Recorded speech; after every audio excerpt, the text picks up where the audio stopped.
하나님의 은혜가 여러분 모두에게 충만하시기 바랍니다. 지난주까지 이제 아브라함에 대한 말씀을 나누었고 오늘부터는 기도에 대한 말씀을 좀 나누려고 해요. 성경뿐만 아니라 세상에서 삶을 좀 위대하게 이끈 수많은 사람들을 보면은요, 기도한 사람들이 참 많습니다. 기도해서 인생의 성공을 이룬 사람들이 참 많죠. 대표적으로 예수님이 계시죠. 예수님은 쉬지 않고 기도하셨고 기도함으로써 인생의 어려움들을 잘 극복하셨던 분이에요. 그러니까 오늘 우리가 말씀의 제목이 에베네셀의 하나님인데, 기도를 통해서 얻을 수 있는 영적인 비밀이 바로 에베네셀의 하나님입니다. 에베네셀은 도움의 돌이라는 말이에요. 하나님이 여기까지 나를 인도하셨고 하나님이 나를 여기까지 도와주셨다. 아멘이 되십니까? 아마 마음속에서 나 삶이 얼마나 힘들고 어려운데 하나님이 날 도우셨다고 잘 모르겠어 하는 분들도 아마 계실 거예요. 하지만 오늘 이 말씀을 통해서 여러분 인생이 하나님이 에베네셀의 하나님이 되시는 줄 믿으시길 바랍니다. 이스라엘 백성들이 블레셋하고 늘 전쟁을 좀 했거든요.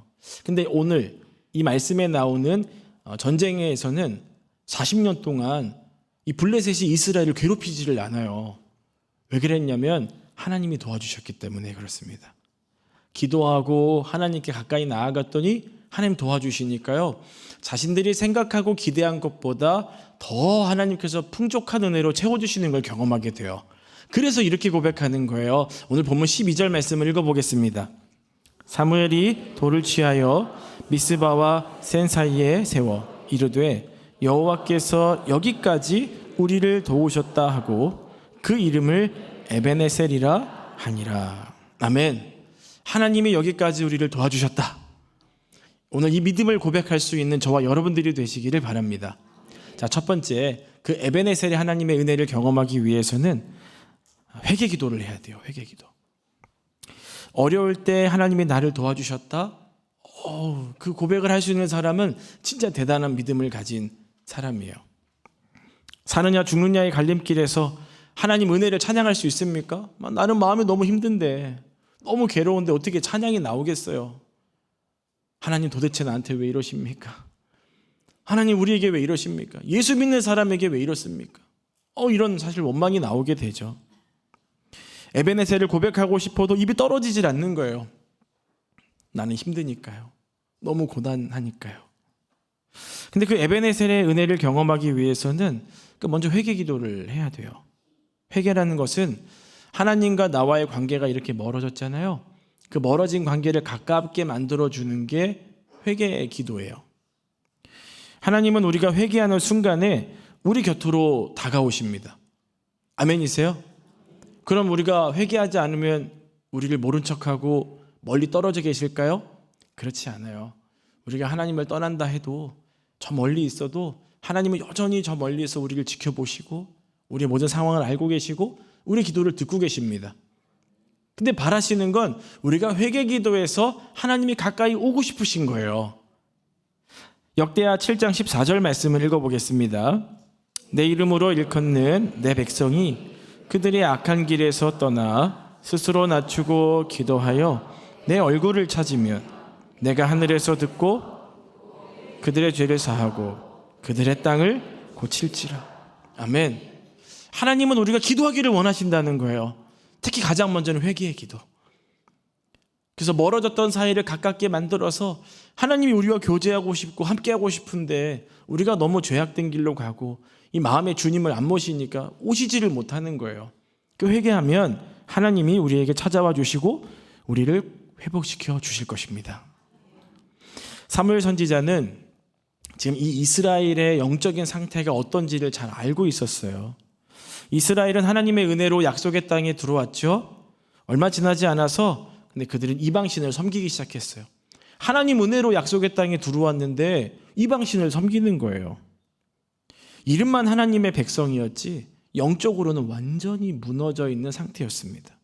그때 사무엘이 그들에게 이렇게 얘기를 해요. 자, 오늘 본문 3절인데 읽어보겠습니다. 사무엘이 만일 너희가 전심으로 여호와께 돌아오려거든 이방신들과 아스다롯을 너희 중에서 제거하고 너희 마음을 여호와께로 향하여 그만을 섬기라. 그리하면 너희를 블레셋 사람의 손에서 건져내시리라. 아멘. 너희가 돌아오려거든 그냥 오는 게 아니라 진심으로 회개하고 돌아오라는 거예요. 그러니까 마음의 변화를 가지라는 겁니다. 마음을 바꾸라는 거예요. 회개는 하나님 제가 이런 죄를 지었습니다. 하나님 제가 이런 잘못했습니다. 고백하는 게 아니에요. 회개는 내가 있어야 할 자리로 돌아오는 게 회개입니다. 그러니까 내가 있어야 할 자리로 돌아오게 되는 것, 근본적인 마음의 문제인 거예요. 내가 있어야 될 곳으로 가야 되는데 근데 그 마음이 없으면 못 가잖아요. 그 회개가 안 되는 거예요. 내가 있어야 할 자리에 와서 하나님을 내 마음의 중심에 모시고 하나님 뜻대로 살아가는 것, 그게 바로 회개입니다. 자, 오늘 보면 1절과 2절 말씀도 읽어볼까요? 기럇 여아림 사람들이 와서 여호와의 궤를 옮겨 산에 사는 아비나답의 집에 들여놓고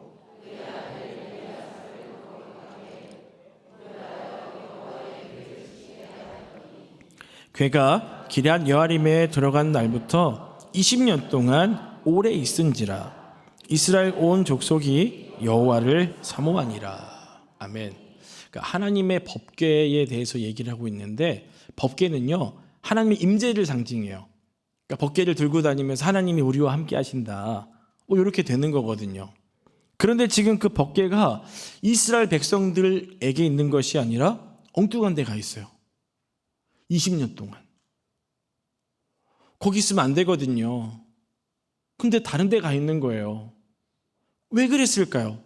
사무엘상 4장으로 좀 거슬러 올라가 봐야 되는데 블레셋과 이스라엘이 전쟁을 했어요. 전쟁을 하다 보니까 이스라엘이 밀리는 거예요. 한 4,000명가량 되는 사람들이 죽었어요. 야, 이거 큰일 났다.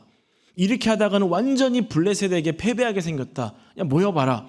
어떻게 하면 전략을 세워서 이 어려움을 돌파해낼 수 있겠느냐? 이렇게 모여서 의논했는데 그 의논한 결과가 뭐였냐면 여호와의 법궤를 가지고 전쟁에 나가자. 이걸 가지고 나가면 전쟁에서 이길 것이다. 왜 그랬을까요? 이스라엘 백성들이 가나안 땅 정복을 할 때 요단강을 건널 때요. 이 법궤를 메고 가장 먼저 발을 딱 내딛는 순간 어떻게 됐어요? 요단강이 갈라져 버렸어요. 기적이 일어난 거예요. 그뿐만이 아니라 여리고성을 돌았더니 어떻게 돼요?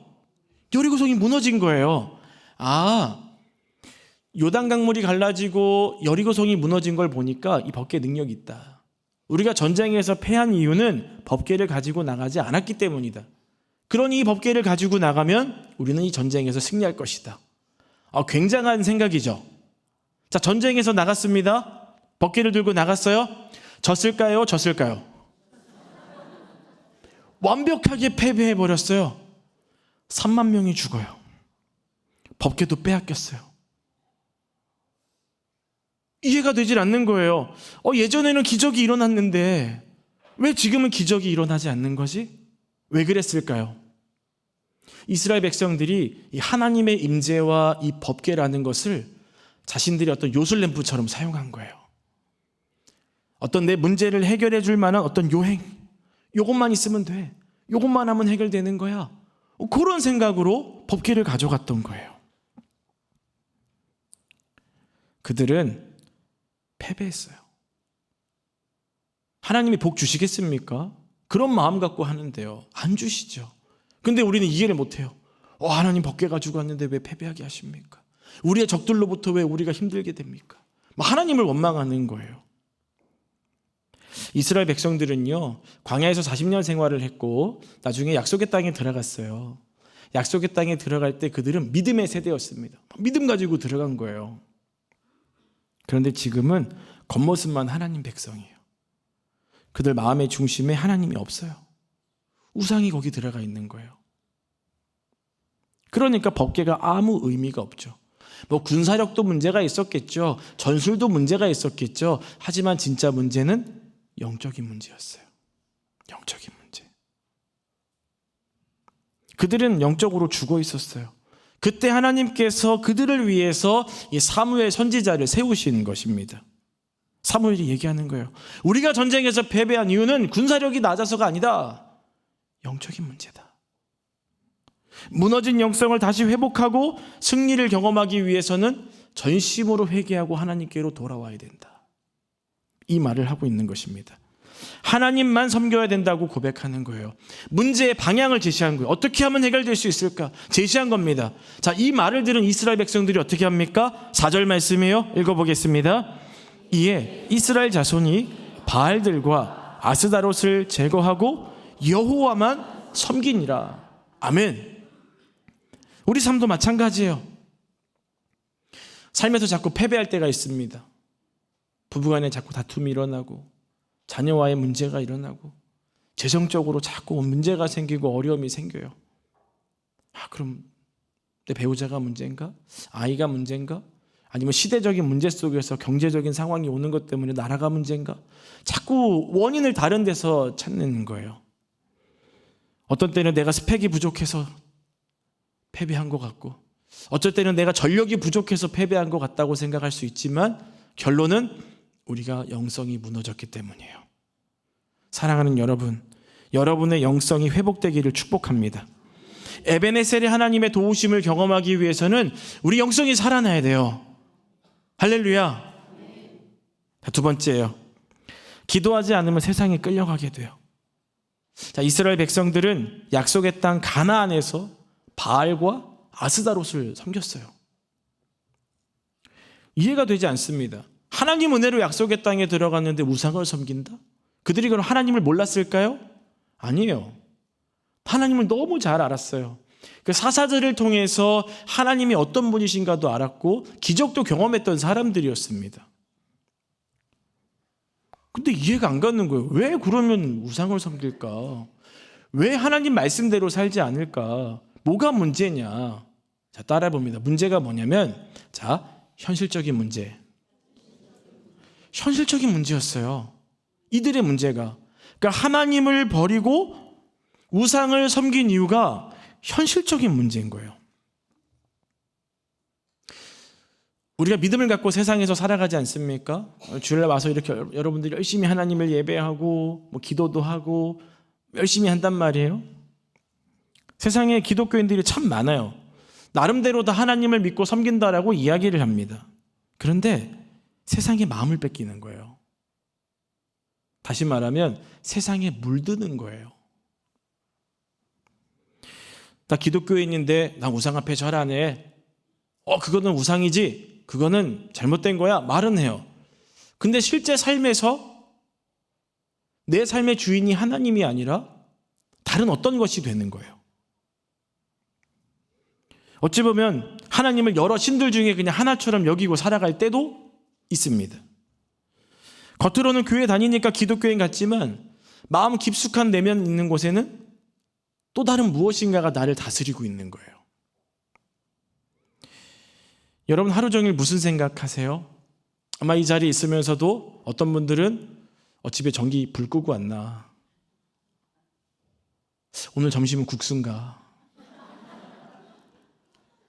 밥을 먹고 가야 되나? 자꾸 다른 생각으로 차 있는 거예요. 오늘 누구 만나기로 했는데 오늘 뭐 입고 가지? 예쁘게 입고 가야 되는데. 집에 가면 내일 출근해야 되는데. 그 사람 만나기 싫은데. 스트레스 받는데. 아침에 일어나서는 하나님이나 말씀이 아니라 자꾸 세상에 대한 묵상을 더 많이 하게 되는 거예요.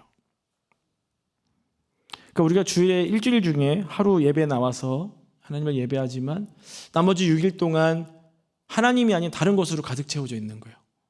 세상 근심, 세상 걱정, 사람에 대한 문제, 여러 가지 스트레스들. 저와 여러분이 인생을 살아내는 모든 것에서 우리는 하나님을 생각해야 돼요. 아멘이세요? 하나님을 생각하지 않으면 자꾸 다른 것에 마음을 빼앗기고 다른 것에 생각을 뺏기는 거예요. 그걸 내려놓아야 됩니다. 승리의 은혜를 맛보려면 보이지 않는 것까지 다 끄집어내서 하나님께 드려야 돼요. 이스라엘은 광야 생활하면서 굉장히 힘들었잖아요. 약속의 땅에 너무 들어가고 싶었어요. 거기만 들어가면 소원이 없겠다. 너무 들어가고 싶다. 근데 하나님 은혜로 들어갔잖아요.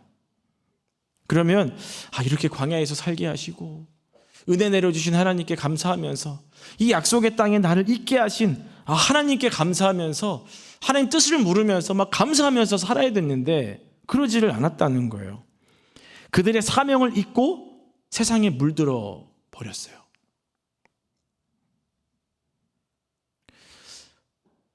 지금도 수많은 사람들이 죽어가고 있습니다. 가난으로, 질병으로, 마실 물이 없어서 정말 많은 사람들이 죽어가고 있어요. 여러분 오늘 아침에 눈을 뜨면서 어떤 생각하셨어요? 아유, 이 지긋지긋한 인생. 아유, 한숨부터 나오는 거예요. 여러분 눈을 뜬 게 은혜예요. 눈을 뜬 게 기적입니다. 저희 주중에 장례가 났잖아요. 저 사실 마음이 너무 아파요. 제가 얼마나 울었는지 몰라요. 너무 마음이 아파가지고. 너무 갑자기 돌아가셨거든요. 여러분, 세상이 힘들고 어려워도요, 분명히 우리를 눈뜨게 하시고 살게 하시는 하나님의 이유가 있습니다. 뜻이 있어요. 오늘 여러분 눈뜬 이유가 있습니다. 그리고 오늘 지금 이 자리에서 하나님을 예배하는 이유가 있어요. 여러분 그걸 믿으시기를 바랍니다. 그래서 우리가 세상에서 살아가다 보니까 어쩔 수 없이 이렇게 동화될 때가 있어요. 만나는 사람들이 있잖아요. 서로 대화 나누고 하다 보면 나도 모르게 이렇게 묻어가는 경우가 있습니다. 그런데 저와 여러분들은 세상에 동기화되고 묻어가는 게 아니라 물들어져 가는 게 아니라 오히려 우리가 예수의 향기가 되어서 예수의 향기를 전하는 사람들이 되어야 합니다. 여러분이 세상에 물들지 마시고 여러분이 세상을 거룩하게 만들어내는 믿음의 사람이 되시기 바랍니다. 그래서 기도해야 되는 거예요. 일주일에 교회 한 번 잠깐 1시간 나왔다고 인생이 변화됩니까? 절대 변화되지 않아요. 오늘 내가 말씀 들은 것, 그리고 기도한 것, 찬양한 것, 그거 붙들고 일주일 내내 사는 거예요. 그러다 도저히 못 버티겠다 하면 수요예배도 나오시고 금요기도에도 나오시고 나는 이거 갖고는 도저히 안 되겠다 하면 새벽에 나와서 기도하고 이게 우리에게 힘이 되는 것입니다. 세상에 물들지 않고 오히려 세상을 더 복음화시키고 예수로 물들이는 여러분들이 되시기를 축복합니다. 마지막 세 번째예요. 기도할 때 에베네셀의 하나님을 경험할 수 있습니다. 여러분 기도한다는 것은요 맡기는 거예요. 기도하신 분들은 그 다음부터 뭐 해야 돼요? 걱정하면 안 돼요. 왜요? 하나님이 다 해주시잖아요. 제가 예전에 목욕탕 가서 기가 막힌 은혜를 받은 적이 있습니다. 맡기지 않는 물건은 책임지지 않습니다. 목욕탕 가서 은혜 받았어요. 세상에 저런 문구를 아름답게. 여러분 하나님께 기도하면 하나님 책임져 주세요. 기도하고 나면 기쁨으로 살아가시기 바랍니다. 그게 믿음 있는 사람이에요.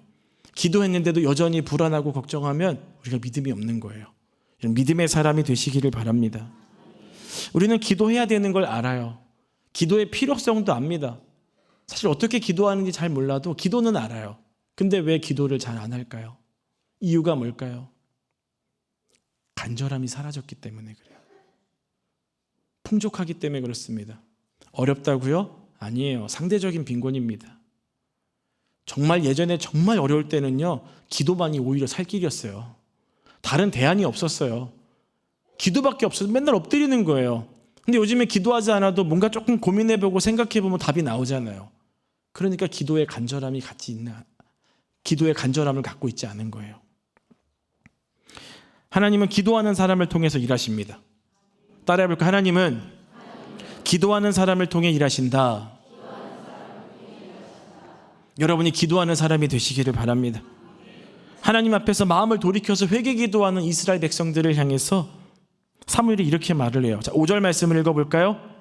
사무엘이 이르되 온 이스라엘은 미스바로 모이라. 내가 너희를 위하여 여호와께 기도하리라 하매. 아멘. 미스바로 모이라 그래요.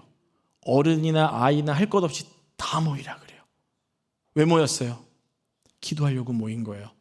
어른 아이 할 것 없이 기도하러 다 모이니까 하늘문이 열리고 하나님의 놀라운 기적과 은혜가 임하게 됩니다. 그래서 교회는, 성도는 항상 기도해야 돼요. 모일 때 기도하고 헤어질 때 기도하고, 이게 저와 여러분들의 능력이 됩니다. 모일 때 기도하지 않으면 세상 모임하고 다를 게 없는 거예요. 여러분 기도하는 인생이 되시기를 바랍니다. 자, 6절 말씀 읽어볼까요? 그들이 미스바에 모여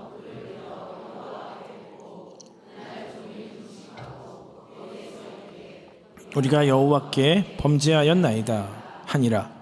사무엘이 미스바에서 이스라엘 자손을 다스리니라. 아멘. 사실 이때 이제 블레셋이 쳐들어왔어요. 전쟁이 있었단 말이에요. 그러면 잘 먹고 장비를 갖춰서 싸워야 되는데 지금 이 사람들은 금식을 해요. 그러더니 물을 부어요. 이건 물을 붓는다는 거는 자신을 하나님 앞에 전심으로 드린다라는 의미를 갖고 있어요. 다시 말하면 이 전쟁 앞에서 어떤 세상적인 것, 육적인 걸 다 끊어버리고 하나님만 바라보는 거예요. 아기 새가 엄마가 음식 주기만을 바라보면서 막 목 놓고 이렇게 쳐다보는 것처럼 이 백성들이 하나님만 바라본 거예요. 그런데 이랬던 사람들이 아니잖아요. 지금까지는 하나님의 백성이라고 하면서도 우상 섬기고 하나님 마음 아프게 했던 사람들 아닙니까? 근데 갑자기 달라졌어요. 왜 그랬을까요? 따라해 봅니다. 영적인 눈이 열렸다. 이 영적인 눈이 열려지게 되니까 이 문제를 바라보는 시각이 달라진 거예요. 그리고 그 문제를 해석하는 시각이 달라진 거예요. 옛날에는 전쟁 나면은 막 내가 싸우려고 하고 전술을 세우고 노력을 했단 말이에요. 근데 하나님께서 영의 눈을 열어주시니까 이 전쟁은 내가 준비해서 싸우는 싸움이 아니라 하나님 손에 있다. 이걸 깨닫게 된 거예요. 해석이 달라지게 된 거죠. 자, 그러니까 이들이 이런 고백을 하게 되거든요. 8절 말씀도 읽어보겠습니다. 이스라엘 자손이 사무엘에게 이르되 당신은 우리를 위하여 우리 하나님 여호와께 쉬지 말고 부르짖어 우리를 블레셋 사람들의 손에서 구원하시게 하소서 하니. 아멘.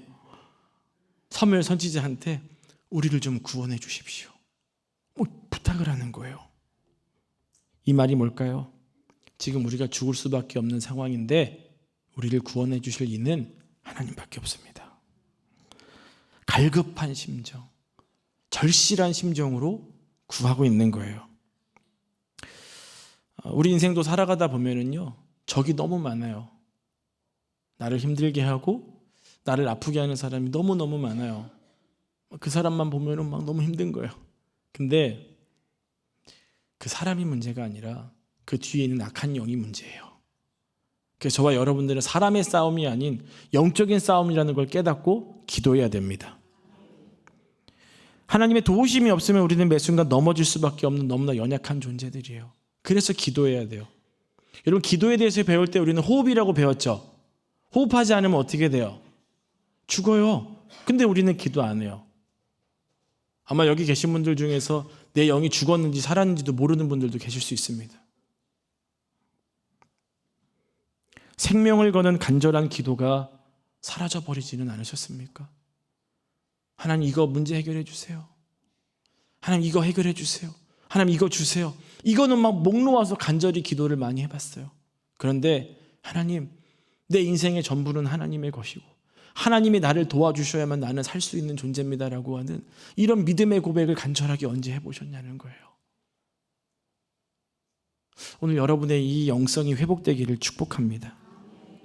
사무엘이 그렇게 기도해요. 자, 9절 말씀 읽어볼까요? 사무엘이 젖 먹는 어린 양 하나를 가져다가 온전한 번제를 여호와께 드리고 이스라엘을 위하여 여호와께 부르짖음에 여호와께서 응답하셨더라. 아멘. 번제라는 것은 내 전부를 하나님께 드린다는 의미예요. 내 모든 것을 드립니다. 그러니까 사무엘이 이 이스라엘 백성들의 그 마음을 알고 하나님 앞에 전부를 드리는 기도를 하니까 하나님이 응답을 주시는 거예요. 여러분, 이렇게 간절한 기도를 할 때 하나님이 응답해 주실 줄 믿습니다. 자, 10절 말씀 보겠습니다. 사무엘이 번제를 드릴 때에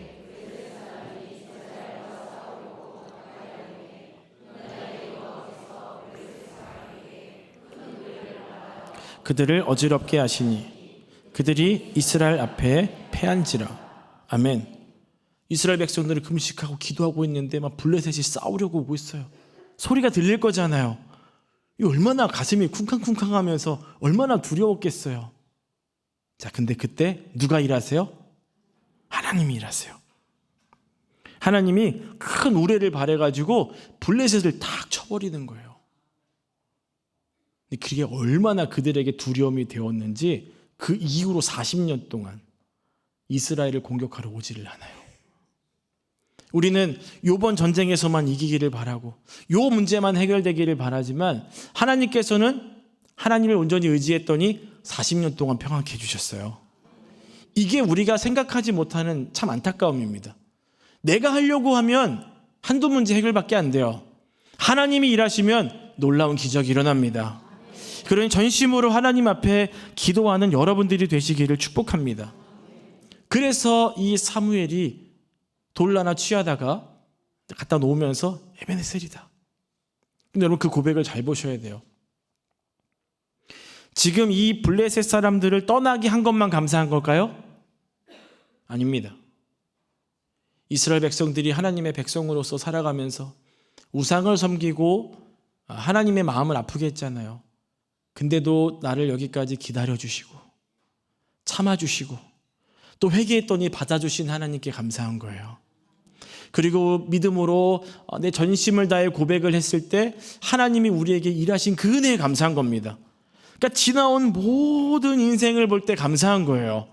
내가 하나님을 떠나 있었어도, 내가 하나님의 마음을 아프게 했었어도, 다시 하나님께 돌아왔어도 하나님은 여전히 나와 함께 하셨다는 그 은혜에 감사하는 기도, 그게 에베네셀이에요.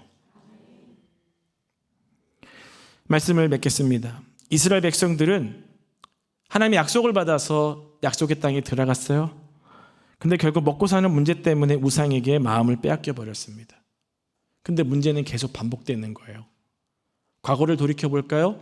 광야에 있으면서 그들이 먹을 거 걱정했습니까? 단 한 번도 걱정한 적 없어요. 항상 하나님이 주셨거든요. 하나님 바라볼 땐 하나님이 주셨는데 내가 하려고 하니까 자꾸 문제가 반복이 되는 거예요. 그렇기 때문에 여러분 인생의 문제 해결은 세상에 있지 않습니다. 하나님께 있어요. 예수님이 말씀하셨습니다. 내가 길이요 진리요 생명이다. 길 대신 예수님께 물으면 예수님이 우리에게 응답해 주시는 거예요. 그러니 결론 따라해봅니다. 기도해야 된다. 기도하면 반드시 응답이 임하고 하나님이 도와주실 거예요. 요행으로 기도하는 게 아닙니다. 전심을 다해 기도하시기를 바랍니다. 내 마음을 다해 기도할 때 하나님이 놀라운 은혜를 부어주실 거예요. 같이 찬양하고 기도하겠습니다.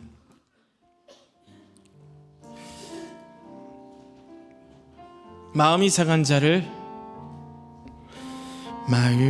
상한 자를 고치시는 주님, 하늘의 아버지 날 주관하소서. 주의 길로 인도하사 자유케 하소서. 새 길을 행하사 부흥케 하소서. 의에 줄이고 목이 마르니 성령의 기름 부으소서. 의에 줄이고 목이 마르니 내 잔을 채워 주소서. 성령으로 채우사, 성령으로 채우사 주님 보게 하소서.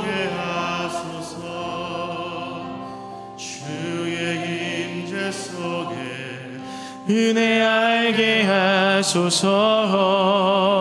주 뜻대로 살아가리 세상 끝날까지. 나를 빚으시고 새날 열어주소서. 의에 줄이고 목이 마르니 성령의 기름 부소서. 의에 줄이고 목이 마르니 내 잔을 채워. 자, 우리 두 손 들고 한 번 더 찬양합니다. 의에 줄이고 목이 마르니 의에 줄이고 목이 마르니 성령의 기름 부으소서. 의에 줄이고 목이 마르니 내 잔을 채워 주소서. 하나님, 예수의 이름으로 기도할 때 우리 삶에 능력이 나타날 줄 믿습니다. 예수 이름에는 그 어떤 원수의 결박도, 그 어떤 저주의 결과도 다 끊어내는 힘이 있는 줄로 믿습니다. 우리 삶에 다가온 수많은 문제들이 있지만 우리가 예수의 이름으로 기도할 때 그 문제들은 다 떠나가고 우리의 삶은 회복될 줄 믿습니다. 그 주님 앞에 기도하게 하여 주시옵소서. 가장 먼저는 문제가 해결되기보다는 우리의 영적인 부흥이 먼저 일어나게 하나님 도와주시옵소서. 그것을 위해서 계속해서 회개하고 돌이키며 우리의 삶에 일어난 수많은 내 생각대로 일어난 가지들을 잘라내고 예수의 능력으로서는 저희 모두가 될 수 있도록 인도하여 주시옵소서. 그래서 그렇게 기도할 때 하나님의 일하심과 도우심이 우리 삶에 있게 하여 주시고 주님이 주시는 평강이 우리 인생에 넘칠 수 있도록 인도해 주시옵소서. 모든 것 감사드리며 예수님 이름으로 기도드립니다. 아멘.